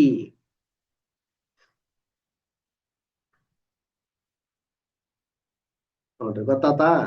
ಅದನ್ನ ಒಂದು ಧನ ತುದಿಯನ್ನ ಧನ ತುದಿಗೆ, ಋಣ ತುದಿಗೆ ಸಂಪರ್ಕಿಸಿದಾಗ LED ಬೆಳಗುತ್ತ. ಅದನ್ನು ಬದಲಾಗಿ ಜೋಡಿಸಿದಾಗ LED ಬೆಳಗಲ್ಲ. ನೋಡ್ರಿ, ಇವನ್ನ ಜಸ್ಟ್ ಧನ ತುದಿ ಋಣ ತುದಿ, ಇದನ್ನ ಋಣ ತುದಿಯನ್ನ ಧನ ತುದಿಗೆ ಸೇರಿಸ್ಬೇಕು, ಅಥವಾ ಇಲ್ಲಿ ಋಣ ತುದಿ ಐತಲ್ಲ ಇಲ್ಲಿ ಧನ ತುದಿಗೆ ಇಡ್ಬೇಕು. ನೆಕ್ಸ್ಟ್ ಇದೇ ತರ ಸಿಂಪಲ್ ಇದೆ. ಇಲ್ಲಿ ನೋಡ್ರಿ ಧನ ತುದಿಯನ್ನ ಋಣ ತುದಿಗೆ ಜೋಡಿಸ್ಯಾರ. ಇಲ್ಲಿ ಧನ ತುದಿ ಐತಿ, ಋಣ ತುದಿಗೆ ಜೋಡಿಸ್ಬೇಕು. ಧನ ತುದಿ ಋಣ ತುದಿಗೆ ಜೋಡಿಸಿದ್ರ ಸಂಪರ್ಕ ಪೂರ್ಣ ಆಗುತ್ತದೆ. ವಿದ್ಯುತ್ ಒತ್ತುಗುಂಡಿ ಕೀ, ಸ್ವಿಚ್ ಅಂತಾರಲ್ಲ, ಸ್ವಿಚ್ ಕೀ. ಅದು ಮೊದಲು ಒಂದು ಸರಳವಾದ ಒತ್ತುಗುಂಡಿಯನ್ನ ನಾವೀಗ ತಯಾರಿಸೋಣ. ಒಂದು ಪಿನ್ ತಗೊಂಡು ತಯಾರಿಸಿದ್ರ ನಡೀತಾ. 2 ಡ್ರಾಯಿಂಗ್ ಪಿನ್ಗಳು, ಒಂದು ಸುರಕ್ಷಾ ಪಿನ್ ಅಥವಾ ಪೇಪರ್ ಕ್ಲಿಪ್, 2 ತಂತಿಗಳು ಮತ್ತು ಒಂದು ಸಣ್ಣ ಕಾರ್ಡ್ಬೋರ್ಡ್ ತುಂಡನ್ನ ತೆಗೆದುಕೊಳ್ಳಿ. ಸುರಕ್ಷಾ ಪಿನ್ ಇಲ್ಲ ನೋಡ್ರಿ, ಇದು ಸುರಕ್ಷಾ ಪಿನ್ ಅಂತಾರೆ ಇದಕ್ಕೆ. ಸುರಕ್ಷಾ ಪಿನ್ ಮುಕ್ತವಾಗಿ ತಿರುಗುವಂತೆ ಸುರಕ್ಷಾ ಪಿನ್ನಿನ ಉಂಗುರದ ಮೂಲಕ ಡ್ರಾಯಿಂಗ್ ಪಿನ್, ಇದು ಡ್ರಾಯಿಂಗ್ ಪಿನ್, ಡ್ರಾಯಿಂಗ್ ಪಿನ್ ಅನ್ನ ಕಾರ್ಡ್ಬೋರ್ಡ್ಗೆ ಅಳವಡಿಸಿ. ಸುರಕ್ಷಾ ಪಿನ್ ಮುಕ್ತ ತುದಿಯು ಸ್ಪರ್ಶಿಸಲು ಅನುಕೂಲವಾಗುವಂತೆ 2ನೇ ಡ್ರಾಯಿಂಗ್ ಪಿನ್ ಅನ್ನ ಕಾರ್ಡ್ಬೋರ್ಡ್ ಮೇಲೆ ಅಳವಡಿಸಿ. ಓಕೆ, ಡ್ರಾಯಿಂಗ್ ಪಿನ್ಗೆ ಒಂದು ವಾಹಕ ತಂತಿಯನ್ನು ಜೋಡಿಸಿ ಮತ್ತು ನಮ್ಮ ಒತ್ತುಗುಂಡಿ ಸಿದ್ಧವಾಗಿದೆ. ಈಗ ಈ ತರ ಮಾಡಿದ್ರ ಒತ್ತುಗುಂಡಿ ಸಿದ್ಧವಾಯ್ತು. ಈಗ ಈ ಚಿತ್ರದಲ್ಲಿ ತೋರಿಸಿರುವಂತೆ ಸುರಕ್ಷಾ ಪಿನ್ ಮುಕ್ತ ತುದಿಯು ಇನ್ನೊಂದು ಡ್ರಾಯಿಂಗ್ ಪಿನ್ ಅನ್ನ ಸಂಪರ್ಕಿಸುವವರೆಗೆ ತಿರುಗಿಸಿ. ಇದನ್ನ ಸಂಪರ್ಕಿಸುವವರೆಗೆ ಸ್ವಲ್ಪ ತಿರುಗಿಸ್ರಿ ಅಂತ ಹೇಳ. ದೀಪವು ಬೆಳಗುತ್ತದೆಯೇ? ಹೌದು. ಸುರಕ್ಷಾ ಪಿನ್ 2 ಡ್ರಾಯಿಂಗ್ ಪಿನ್ ಗಳನ್ನ ಮುಟ್ಟಿದಾಗ, ಇಲ್ಲ ಐತಲ್ಲ ಸುರಕ್ಷಾ ಪಿನ್ 2 ಡ್ರಾಯಿಂಗ್ ಪಿನ್ ಗಳನ್ನ ಮುಟ್ಟಿದಾಗ, ಇಲ್ಲಿ ನೋಡ್ರಿ, ಮುಟ್ಟಿದಾಗ ಅದು ಅಂತರವನ್ನ ಮುಚ್ಚುತ್ತದೆ ಮತ್ತು ವಿದ್ಯುತ್ ಹರಿಯುವ ಮಾರ್ಗವು ಪೂರ್ಣಗೊಳ್ಳುತ್ತದೆ ಹಾಗೂ ವಿದ್ಯುತ್ ಪ್ರವಹಿಸಲು ಅನುವು ಮಾಡಿಕೊಡುತ್ತದೆ. ನಾವು ಇದನ್ನ ಸಂಪರ್ಕಯುಕ್ತ ಸ್ಥಾನ ಎನ್ನುತ್ತೇವೆ. ಇಲ್ಲೇ ಸಂಪರ್ಕ ಸಹಿತ, ಸಂಪರ್ಕ ರಹಿತ ಅಂತ ಬರುತ್ತೆ. ಮಂಡಲ, ವಿದ್ಯುತ್ ಮಂಡಲ ಸಂಪರ್ಕ ಸಹಿತ, ಸಂಪರ್ಕ ರಹಿತ ಅಂತಂದ ಸಂಪರ್ಕಯುಕ್ತ ಸ್ಥಾನ ಅಂತೀವಿ. ಅಲ್ಲಿಗೆ ಮಂಡಲವು ಪೂರ್ಣಗೊಳ್ಳುತ್ತದೆ ಮತ್ತು ವಿದ್ಯುತ್ ಕೋಶದ ಧನ ಋಣ ತುದಿಗೆ ವಿದ್ಯುತ್ ಪ್ರವಹಿಸುತ್ತದೆ.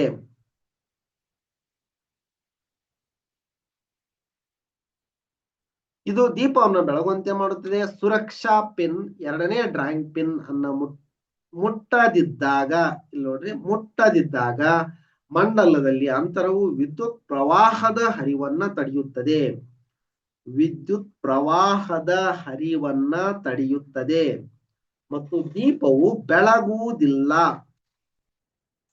ಈ ಸಂಪರ್ಕ ರಹಿತ ಸ್ಥಾನದಲ್ಲಿ ತೆರೆದ ವಿದ್ಯುತ್ ಮಂಡಲ ಎನ್ನುವರು.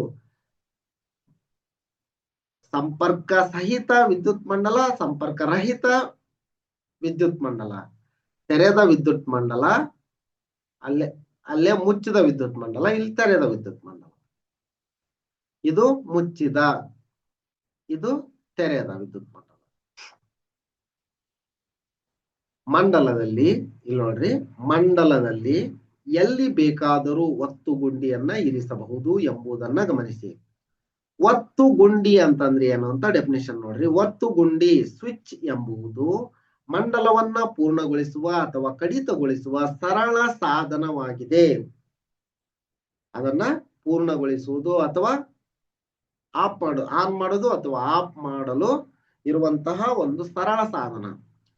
ಮನೆಯಲ್ಲಿ ದೀಪಗಳು ಮತ್ತು ಇತರ ಸಾಧನಗಳಿಗೆ ಬಳಸುವ ಒತ್ತುಗುಂಡಿಗಳು ವಿಭಿನ್ನವಾಗಿ ವಿನ್ಯಾಸಗೊಳಿಸಲಾಗಿದ್ದರೂ ಅವು ಒಂದೇ ರೀತಿಯಲ್ಲಿ ಕೆಲಸ ನಿರ್ವಹಿಸುತ್ತವೆ. ಆನ್ ಮಾಡೋದು ಆಫ್ ಮಾಡೋದು ಅದನ್ನ ಮಾತ್ರ ಮಾಡ್ತಾವೆ. ಇನ್ನ ವಿದ್ಯುನ್ ಮಂಡಲದ ರೇಖಾಚಿತ್ರಗಳು, ಇಲ್ಲಿ ನೋಡ್ರಿ, ವಿದ್ಯುನ್ ಮಂಡಲದ ರೇಖಾಚಿತ್ರಗಳು, ವಿದ್ಯುತ್ ಘಟಕಗಳು ಮತ್ತು ಅದರ ಚಿಹ್ನೆಗಳು. ಇದು ವಿದ್ಯುತ್ ಕೋಶ. ಇದು ಇಲ್ಲಿ ನೋಡ್ರಿ, ದೊಡ್ಡದಿತ್ತಂದ್ರೆ ಇದು ಪಾಸಿಟಿವ್ ಟರ್ಮಿನಲ್, ನೆಗೆಟಿವ್ ಟರ್ಮಿನಲ್. ಇಲ್ಲೇನು ಕೊಟ್ರ ಪಾಸಿಟಿವ್ ನೆಗೆಟಿವ್, ಈ ತರ ಪಾಸಿಟಿವ್ ನೆಗೆಟಿವ್, ಪಾಸಿಟಿವ್ ನೆಗೆಟಿವ್, ಈ ತರ. ಹೌದಾ? ಬ್ಯಾಟರಿ, ವಿದ್ಯುತ್ ಕೋಶ ಬ್ಯಾಟರಿ. ವಿದ್ಯುತ್ ದೀಪ ಬಲ್ಬ್. ಈಗ ಮೊದ್ಲ ಬಲ್ಬ್ ಅನ್ನ ಹಿಂಗ್ ತೋರಿಸ್ತಿದ್ರು,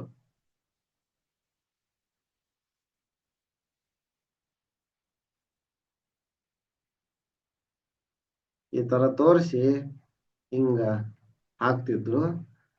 ಬೆಳಗ್ತಾ ಇತ್ತಂದ್ರೆ ಹಿಂಗ ಹಾಕ್ತಿದ್ರು. ಈಗ ಸಿಂಪಲ್ ಆಗಿ ಹಿಂಗ್ ತೋರ್ಸ್ಯಾರ ನೋಡ್ರಿ. ಇನ್ನು ಸಿಂಪಲ್ ಮಾಡ್ತಾ ಇದಾರ. ದ್ವಿತೀಯ ಉತ್ಸರ್ಜಕ ಡಯೋಡ್, ಲೈಟ್ ಎಮಿಟಿಂಗ್ ಡಯೋಡ್, ಧನ ತುದಿ ಋಣ ತುದಿ. ಲೈಟ್ ಎಮಿಟಿಂಗ್ ಡಯೋಡ್ ಅನ್ನ ಈ ತರ ತೋರಿಸ್ತಾರ. ಇದ್ರ ನೋಡ್ರಿ, ಇದು ಡಯೋಡ್ ದ ಚಿಹ್ನೆ. Negative terminal, positive terminal. ಈ ಕಡೆ ಉದ್ದ ಇರೋದು ಪಾಸಿಟಿವ್ ಟರ್ಮಿನಲ್. ಸಂಪರ್ಕ ಸಹಿತ ಒತ್ತುಗುಂಡಿ, ಇಲ್ಲಿ ನೋಡ್ರಿ ಕೀ, ಅದರ ಚಿಹ್ನೆ ಇದು. ಸಂಪರ್ಕ ರಹಿತ ಒತ್ತುಗುಂಡಿ, ಇದು ಸಂಪರ್ಕ ರಹಿತ ಒತ್ತುಗುಂಡಿ. ವಾಹಕ ತಂತಿ, ವಯರ್, ಇವು ಎಷ್ಟು. ಇನ್ನ ಅದ LED ಅನ್ನ ಪ್ರತಿನಿಧಿಸುವ ಚಿಹ್ನೆಯನ್ನ ತ್ರಿಕೋನವು ವಿದ್ಯುತ್ ಪ್ರವಹಿಸುವ ದಿಕ್ಕನ್ನ ಸೂಚಿಸುತ್ತದೆ. ಈ ತ್ರಿಕೋನ ಏನ್ ತೋರಿಸುತ್ತಾ, ವಿದ್ಯುತ್ ಪ್ರವಹಿಸುವ ದಿಕ್ಕು ಪಾಸಿಟಿವ್ ಟು ನೆಗೆಟಿವ್ ಪ್ರವಹಿಸ್ತಾ ಇದೆ ಅಂತ ಸೂಚಿಸ್ತಾ. ಎರಡು ಬಾಣಗಳು LED ಇಂದ ಹೊರಹೊಮ್ಮುವ ಬೆಳಕನ್ನ ಸೂಚಿಸುತ್ತವೆ. LED ಇಂದ ಬೆಳಕು ಹೊಮ್ಮ ಕುಂತೈತಿ ಅಂತ ಸೂಚಿಸ್ತಾವಂತವು.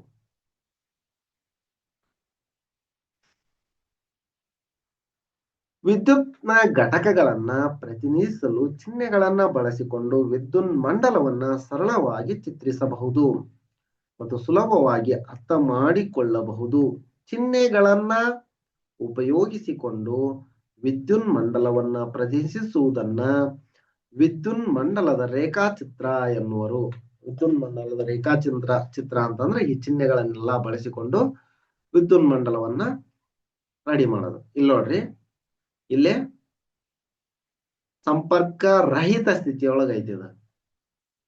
ಕೀ ಆಫ್ ಆಗೈತಿ, ಮೇಲ್ಗಡೆ ಹೋಗೈತಿ, ತೆರೆದ.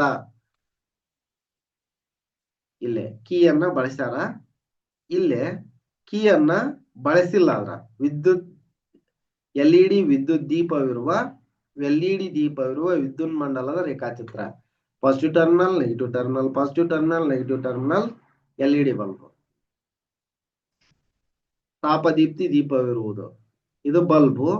Battery, positive terminal, negative terminal, key. ಅಂದ್ರ ಈ ಸಂಕೇತಗಳನ್ನ ಅಂತಾರಾಷ್ಟ್ರೀಯ ವಿದ್ಯುತ್ ತಾಂತ್ರಿಕ ಆಯೋಗ, ಅಮೆರಿಕ ರಾಷ್ಟ್ರೀಯ ಮಾನದಂಡ ಸಂಸ್ಥೆ, ವಿದ್ಯುತ್ ಮತ್ತು ಎಲೆಕ್ಟ್ರಾನಿಕ್ ಇಂಜಿನಿಯರ್ಗಳ ಸಂಸ್ಥೆಗಳಂತ ಅಂತಾರಾಷ್ಟ್ರೀಯ ಸಂಸ್ಥೆಗಳು ವಿದ್ಯುತ್ ಮತ್ತು ಎಲೆಕ್ಟ್ರಾನಿಕ್ ಭಾಗಗಳಿಗೆ ಪ್ರಮಾಣಿತ ಚಿಹ್ನೆಗಳನ್ನ ರೂಪಿಸುತ್ತವೆ. ಅಂದ್ರ ಇವ್ರು ಯಾರೋ ಚಿಕ್ಕಪ್ಪ ದೊಡ್ಡಪ್ಪ ರೂಪಿಸಿರುವಂತ ಚಿಹ್ನೆಗಳಲ್ಲ ಇವು. ಅಂತಾರಾಷ್ಟ್ರೀಯ ಮಟ್ಟದಲ್ಲಿ ಎಲ್ಲರ ಮನ್ನಣೆಯನ್ನ ಪಡೆದು ಎಲ್ಲರೂ ಸವಿಶ್ವಾಸದಿಂದ ಒಪ್ಪಿಕೊಂಡು ವಿಶ್ವದಲ್ಲಿ ಒಪ್ಪಿಕೊಂಡಿರುವಂತಹ ಚಿಹ್ನೆಗಳಿವು. ನಾವು ಬ್ಯಾಟ್ರಿಗೆ ಧನ ಋಣ ಅಂತ ತೋರಿಸ್ತೀವಲ್ಲ, ಅವನ್ನ ನಮ್ಮ ದೇಶದಲ್ಲಿ, ನಮ್ಮ ನಾಡಿನಲ್ಲಿ, ಅಂದ್ರೆ ನಮ್ಮ ಜಿಲ್ಲೆಯಲ್ಲಿ, ನಮ್ಮ ತಾಲೂಕಲ್ಲಿ, ನಮ್ಮ ಊರಿನಲ್ಲಿ ಮಾತ್ರ ಒಪ್ಕೊಂಡಿರುವಂತದಲ್ಲ, ವಿಶ್ವದಲ್ಲಿ ಒಪ್ಕೊಂಡಿರೋದು. ವಿದ್ಯುತ್ ವಾಹಕಗಳು ಮತ್ತು ನಿರೋಧಕಗಳು ತುಂಬಾ ಸಿಂಪಲ್ ಐತಿ. ವಿದ್ಯುತ್ ಅನ್ನ ಹರಿಯುವಂತೆ ಮಾಡುವ ವಸ್ತುಗಳು. ಯಾವ ವಸ್ತುಗಳ ಮೂಲಕ ವಿದ್ಯುತ್ ಹರಿಯುತ್ತಾ ಅದಕ್ಕ ವಿದ್ಯುತ್ ವಾಹಕಗಳು ಅಂತಾರ. ಯಾವ ವಸ್ತುಗಳ ಮೂಲಕ ವಿದ್ಯುತ್ ಹರಿಯುವುದಿಲ್ಲ ಅದಕ್ಕ ವಿದ್ಯುತ್ ಅವಾಹಕಗಳು ಅಂತ ಕರೀತಾರ. ನೋಡ್ರಿ, ದೀಪವು ಕೆಲವು ವಸ್ತುಗಳಿಗೆ ಮಾತ್ರ ಹೊತ್ತಿಕೊಳ್ಳುತ್ತದೆ. ಇದರ ಅರ್ಥ ವಿದ್ಯುತ್ ಕೆಲವು ವಸ್ತುಗಳ ಮೂಲಕ ಸರಾಗವಾಗಿ ಪ್ರವಹಿಸುತ್ತದೆ, ಆದರೆ ಇತರೆ ವಸ್ತುಗಳ ಮೂಲಕ ಪ್ರವಹಿಸುವುದಿಲ್ಲ. ಅಂದ್ರ ತಮ್ಮ ಮೂಲಕ ಸರಾಗವಾಗಿ ವಿದ್ಯುತ್ ಅನ್ನ ಪ್ರವಹಿಸಲು ಬಿಡುವ ವಸ್ತುಗಳನ್ನ ವಿದ್ಯುತ್ನ ಉತ್ತಮ ವಾಹಕಗಳು ಅಥವಾ ವಿದ್ಯುತ್ ವಾಹಕಗಳು ಎನ್ನುವರು. ಇದಕ್ಕೆ ಉದಾಹರಣೆ ಚಿನ್ನ, ಬೆಳ್ಳಿ, ತಾಮ್ರ. ಚಿನ್ನ, ಬೆಳ್ಳಿ, ತಾಮ್ರ, ಕಬ್ಬಿಣ, ಇನ್ನು ಮುಂತಾದವು ಸಾಕಷ್ಟು ಕೊಡ್ಬೋದು. ಇನ್ನ ವಿದ್ಯುತ್ ಪ್ರವಹಿಸಲು ಬಿಡದ ವಸ್ತುಗಳನ್ನ ನಿರೋಧಕಗಳು ಅಥವಾ ವಿದ್ಯುತ್ ದುರ್ಬಲ ವಾಹಕಗಳು ಅಥವಾ ವಿದ್ಯುತ್ ಅವಾಹಕಗಳು ಅಂತಾನೆ ಹೇಳ್ತಾರ. ಅವಕ್ಕ ಅವಾಹಕಗಳು, ಇನ್ನೊಂದು ಹೆಸರು ಅವಾಹಕಗಳು ಅಂತಾನು ಹೇಳ್ತಾರ. ಉದಾಹರಣೆ ರಬ್ಬರ್ ಅವಾಹಕ, ಪ್ಲಾಸ್ಟಿಕ್ ಅವಾಹಕ, ಕಟ್ಟಿಗೆ ಕಟ್ಟಿಗೆ ಅವಾಹಕ, ಇನ್ನು ಹಲವಾರು ಕೊಡ್ಬೋದು. ಸರಿನಾ?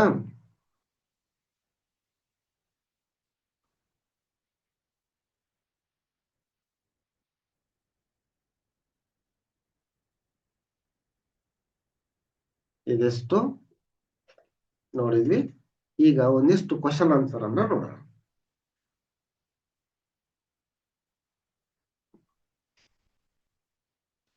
ತಪ್ಪಾದ ಹೇಳಿಕೆಯನ್ನ ಆರಿಸಿ. ತಪ್ಪಾದ ಹೇಳಿಕೆಗಳನ್ನಲ್ಲ, ತಪ್ಪಾದ ಹೇಳಿಕೆಯನ್ನ ಆರಿಸಿ ಅಂತ ಹೇಳ್ಯಾರ.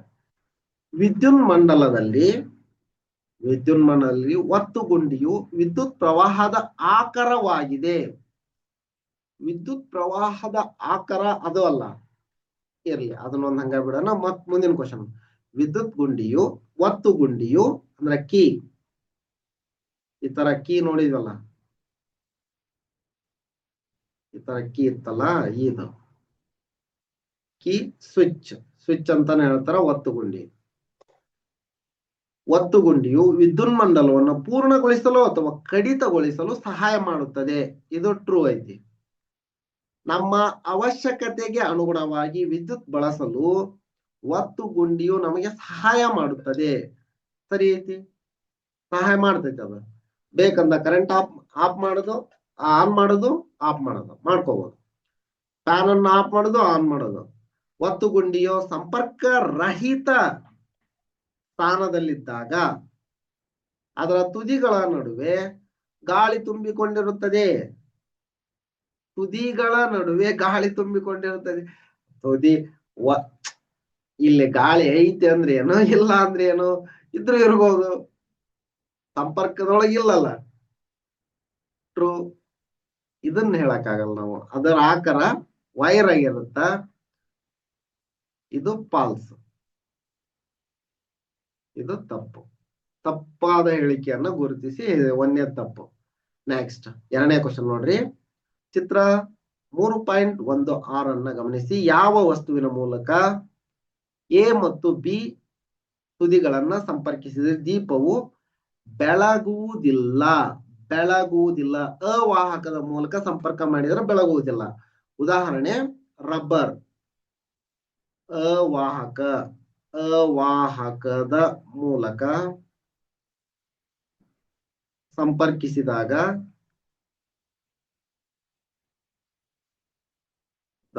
ವಿದ್ಯುತ್ ಬೆಳಗುವುದಿಲ್ಲ.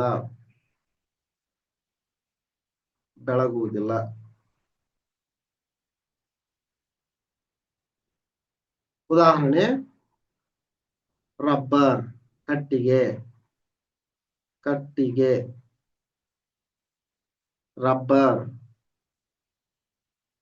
ನೆಕ್ಸ್ಟ್ ನೋಡ್ರಿ, ಚಿತ್ರ 3.17ರಲ್ಲಿ ಒಂದು ದೀಪದ ತಂತು ಕಡಿದು ಹೋದರೆ ಫಿಲಮೆಂಟ್ ಒಂದರದು ಇಲ್ಲ ಅಂತಂದ್ರ ಇನ್ನೊಂದು ದೀಪವು ಉರಿಯುತ್ತದೆಯೇ? ನಿಮ್ಮ ಉತ್ತರವನ್ನ ಸಮರ್ಥಿಸಿ. ಇಲ್ಲ, ಏನು ಬೆಳಗುವುದಿಲ್ಲ. ಏಕೆಂದರೆ ಸಂಪರ್ಕ ತಪ್ಪುತ್ತದೆ.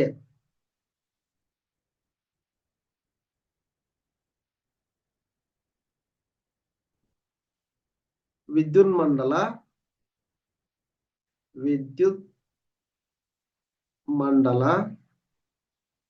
ಮಂಡಲದ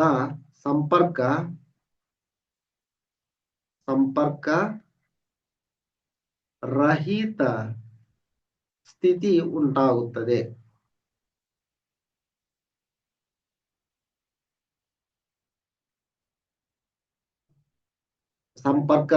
ಸ್ಥಿತಿ ಉಂಟಾಗುತ್ತದೆ. ನೆಕ್ಸ್ಟ್, ಒಂದು ವಿದ್ಯುನ್ಮಂಡಲವನ್ನು ನಿರ್ಮಿಸುವಾಗ ಸಂಪರ್ಕಿಸುವ ತಂತಿಗಳ ನಿರೋಧಕ ಹೊದಿಕೆಯನ್ನ ತೆಗೆದುಹಾಕಲು ನೋಡ್ರಿ, ವೈರ್ ಇರುತ್ತಲ್ಲ, ಅದ್ರೊಳಗ ತಾಮ್ರ ಇರುತ್ತ. ತಾಮ್ರಕ್ಕ ಕೋಟಿಂಗ್ ಇರುತ್ತ, ಪ್ಲಾಸ್ಟಿಕ್ ಕೋಟಿಂಗ್. ಅದನ್ನ ತೆಗೆದಿಲ್ಲ ಅವ್ರೀಗ. ಒಬ್ಬ ವಿದ್ಯಾರ್ಥಿಯು ಮರ್ತಿದ್ದಾನೆ. ದೀಪ ಮತ್ತು ವಿದ್ಯುತ್ ಕೋಶ ಸರಿಯಾಗಿ ಕಾರ್ಯ ನಿರ್ವಹಿಸುತ್ತಿದ್ದರೆ ದೀಪ ಮತ್ತು ವಿದ್ಯುತ್ ಕೋಶ, ಬ್ಯಾಟ್ರಿನೂ ಚೆನ್ನಾಗೈತಿ, ಲೈಟು ಚೆನ್ನಾಗೈತಿ, ವೈರ್ ಮಾತ್ರ ಕೋಟಿಂಗ್ ಐತಿ. ದೀಪ ಉರಿಯುತ್ತದೆಯೇ? ಇಲ್ಲ. ಉರಿಯುತ್ತದೆಯೇ ಅಂತ ಅಷ್ಟ ಕೇಳ್ಯಾರ, ಇಲ್ಲ ಸಾಕು. ವಿದ್ಯುತ್ ಘಟಕಗಳ ಚಿಹ್ನೆಯನ್ನ ಬಳಸಿಕೊಂಡು ಒಂದು ಸರಳ ಟಾರ್ಚ್ ವಿದ್ಯುನ್ಮಂಡಲದ ರೇಖಾಚಿತ್ರವನ್ನ ಬರೆಯಿರಿ. ಸಿಂಪಲ್ ಆಗಿ ಈ ತರ ಹಾಕೊಳ್ಳೋದು. ಸರಳ ಟಾರ್ಚ್ ಅವನ್ ರೇಖಾಚಿತ್ರವನ್ನ ಬಳಸಿ ಅಂತ ಹೇಳ್ಯಾರ, ಬಳಸ್ಕೊಳ್ಳೋಣ ನೋಡ್ರಿ. Simple. Positive terminal, negative terminal, positive terminal, negative terminal. ಒಂದು ಸ್ವಿಚ್ ಅನ್ನು ತಗೊಂಡೆ,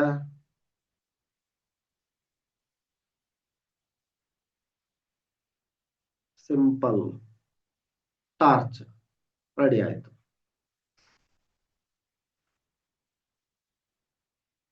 ಇದು ಬಲ್ಬ್. ಬಲ್ಬ್ ಅಂತ ಇದು ಅವರು ಹಿಂಗ್ ತೋರ್ಸ್ಯಾರ, ಹಿಂಗನ್ನು ತೋರಿಸಬಹುದು. ಫಿಲಾಮೆಂಟ್ ಅದನ್ನ ನೋಡಿದ್ವಲ್ಲ. ನೆಕ್ಸ್ಟ್ ಎಷ್ಟು ಸಂಪರ್ಕ ಚಿತ್ರ 3.18ರಲ್ಲಿ L1 ನೋಡ್ರಿ, ಇದು L2 ಇಲ್ಲೇ ಸ್ವಿಚ್ ಅದಾವ. L1 L2 bulb, L1 L2, S2 S1 switch. ಈಗ ಎಷ್ಟು ಸಂಪರ್ಕ ಸಹಿತ ಸ್ಥಾನದಲ್ಲಿ ಇದನ್ನು ಜೋಡಿಸಿದ್ರ, ಸ್ವಿಚ್ ಆನ್ ಮಾಡಿದ್ರ. S1 ಸಂಪರ್ಕ ರಹಿತ, S2 ಸಂಪರ್ಕ ಸಹಿತ ಸ್ಥಾನದಲ್ಲಿದ್ದಾಗ S1 ಸಂಪರ್ಕ ರಹಿತ ಸ್ಥಾನದಲ್ಲಿದ್ದರೆ ಯಾವ ದೀಪಗಳು ಉರಿಯುತ್ತವೆ? ಯಾವುದೂ ಇಲ್ಲ. ಯಾಕೆ ಹೇಳ್ರಿ? ಎರಡೂ ಸ್ವಿಚ್ ಹಾಕ್ಬೇಕು, ಯಾವುದೂ ಇಲ್ಲ. ನೆಕ್ಸ್ಟ್ S2 ಸಂಪರ್ಕ ರಹಿತ ಸ್ಥಾನದಲ್ಲಿ S1 ಸಂಪರ್ಕ ಸಹಿತ ಸ್ಥಾನದಲ್ಲಿದ್ದರೆ ಯಾವುದೂ ಇಲ್ಲ. ಇಲ್ಲಿನೂ ಯಾವುದೂ ಇಲ್ಲ, ಯಾವುದೂ ಉರಿಯಲ್ಲ ಇಲ್ಲಿನೂ.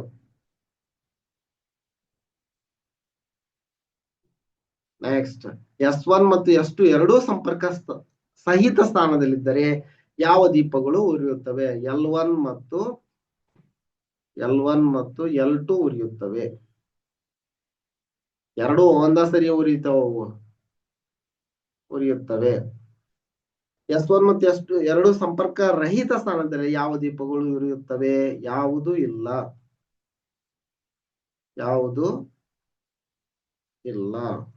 ಸಾಕು. ಚಿತ್ರವನ್ನು ನೋಡ್ರಿ. ಚಿತ್ರದಲ್ಲಿ ತೋರಿಸಿರುವಂತೆ ಒಂದು ವಿದ್ಯುನ್ಮಂಡಲವನ್ನ ವಿದ್ಯುತ್ ರಚಿಸಿದ್ದಾನೆ. ಯಾರೋ ಒಬ್ರು ಹುಡುಗನ ಹೆಸರು ಹಾಕೋದನ್ನ ಮರ್ತಾರ ಅವ್ರ. ವಿದ್ಯುನ್ಮಂಡಲವನ್ನ ಪೂರ್ಣಗೊಳಿಸಿದ ನಂತರವೂ ದೀಪವು ಬೆಳಗುವುದಿಲ್ಲ. ಎಲ್ಲ ಪೂರ್ಣಗೊಳಿಸಿದ ನಂತರವೂ ಈಗ ಹಿಂಗ ಪೂರ್ಣಗೊಂಡೈತಿದ. ಇಷ್ಟ ಅವ್ರು ಪೂರ್ಣಗೊಳಿಸಿವಿ ಅಂತ ಹೇಳ್ಯಾರ. ಸಂಭವನೀಯ ಕಾರಣಗಳು ಯಾವುವು? ಒತ್ತುಗುಂಡಿ ಸಂಪರ್ಕ ರಹಿತ ಸ್ಥಿತಿಯಲ್ಲಿದೆ.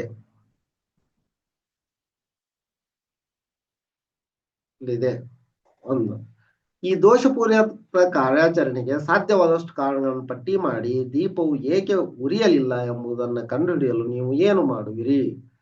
ಬಲ್ಬ್ ಚೆಕ್ ಮಾಡ್ತೀವಿ, ಬ್ಯಾಟ್ರಿ ಚೆಕ್ ಅಂದ್ರೆ ವಿದ್ಯುತ್ ಕೋಶ ಚೆಕ್ ಮಾಡ್ತೀವಿ, ಇದನ್ನ ಸಂಪರ್ಕ ಕೊಂಡಿಗಳನ್ನ ಸರಿಯಾಗಿ ನೋಡ್ತೀವಿ. ನೆಕ್ಸ್ಟ್, ಒತ್ತುಗುಂಡಿಯನ್ನ ಸಂಪರ್ಕಿಸಿದರೂ ಯಾವ ಸಂದರ್ಭಗಳಲ್ಲಿ ವಿದ್ಯುತ್ ದೀಪ ಬೆಳಗುವುದಿಲ್ಲ? ಇದು ಸಂಪರ್ಕ ಸಹಿತ ಸ್ಥಿತಿಯಲ್ಲಿದ್ರೆ ಯಾವ ಸಂದರ್ಭದಲ್ಲಿ ಬೆಳಗುವುದಿಲ್ಲ ಅಂತ ಹೇಳ್ಯಾರ. ಇಲ್ಲಿ ನೋಡ್ರಿ, ಇಲ್ಲಿ ಕರೆಕ್ಟ್ ಆಗಿ ಇದು ಪಾಸಿಟಿವ್ ಟರ್ಮಿನಲ್, ಈ ಕಡೆ ನೆಗೆಟಿವ್ ಟರ್ಮಿನಲ್ ಇರುತ್ತ. ಇಲ್ಲಿ ನೋಡ್ರಿ, ನೆಗೆಟಿವ್ ಟರ್ಮಿನಲ್ ಐತಿ, ಇಲ್ಲೇ ಪಾಸಿಟಿವ್ ಟರ್ಮಿನಲ್ ಐತಿ. ಇಲ್ಲೇ ವಿದ್ಯುತ್ ದೀಪ ಬೆಳಗುವುದಿಲ್ಲ.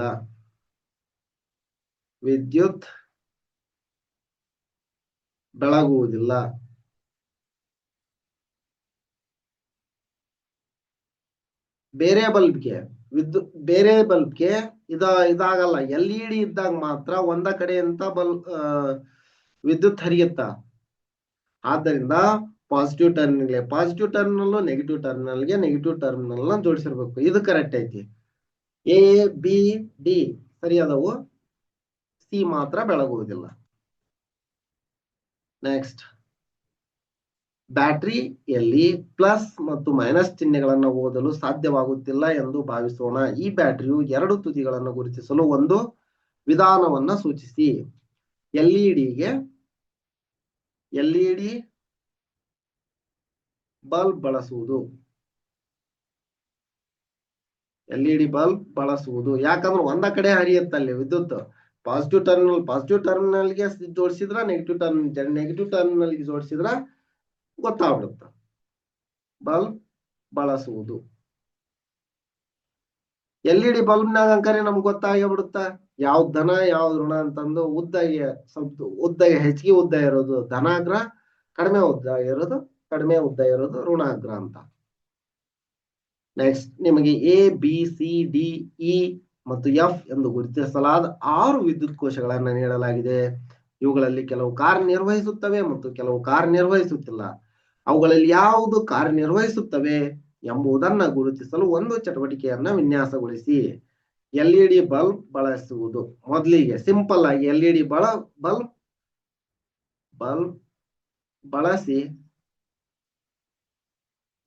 ಬಲ್ಬ್ ಬಳಸಿ ವಿದ್ಯುತ್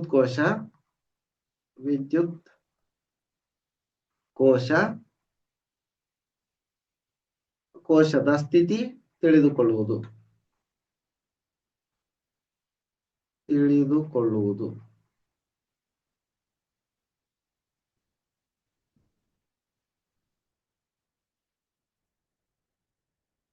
ನೆಕ್ಸ್ಟ್, ನಿಮಗೆ ಅಗತ್ಯವಿರುವ ವಸ್ತುಗಳನ್ನ ಪಟ್ಟಿ ಮಾಡಿ.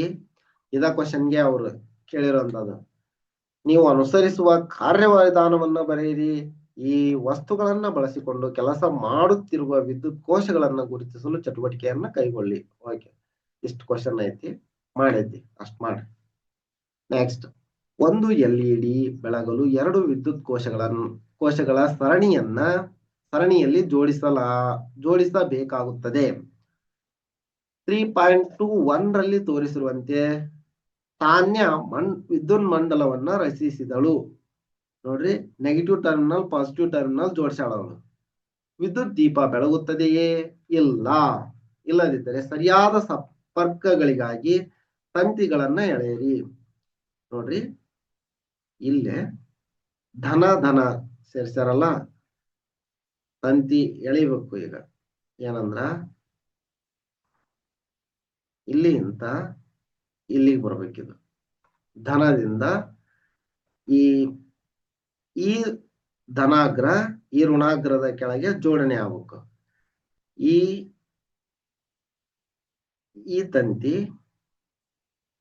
ಧನಾಗ್ರಕ್ಕೆ ಜೋಡಣೆ ಆಗ್ಬೇಕು.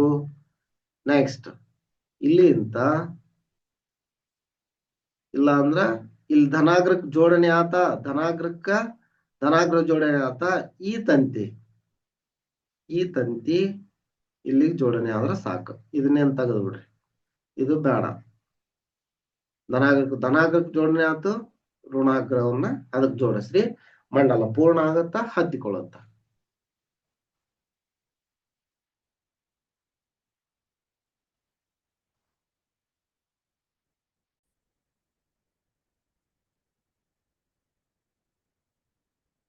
ಏನಂದ್ರ ಇಲ್ಲೇ ಋಣಾಗ್ರದಿಂದ ಋಣಾಗ್ರಕ್ಕೆ ಜೋಡಿಸಿ, ಧನಾಗ್ರವನ್ನ ಧನಾಗ್ರಕ್ಕೆ ಜೋಡಿಸಿ, ಇಲ್ಲಿಂದ ಋಣಾಗ್ರ ಇದರದು ವಿದ್ಯುತ್ ಕೋಶದ ಋಣಾಗ್ರವನ್ನ ಧನಾಗ್ರಕ್ಕೆ ಜೋಡಿಸಿ. ಎಷ್ಟು ಮಾಡಿದ್ರ ಸಂಪರ್ಕ ಪೂರ್ಣ ಆಗುತ್ತೆ.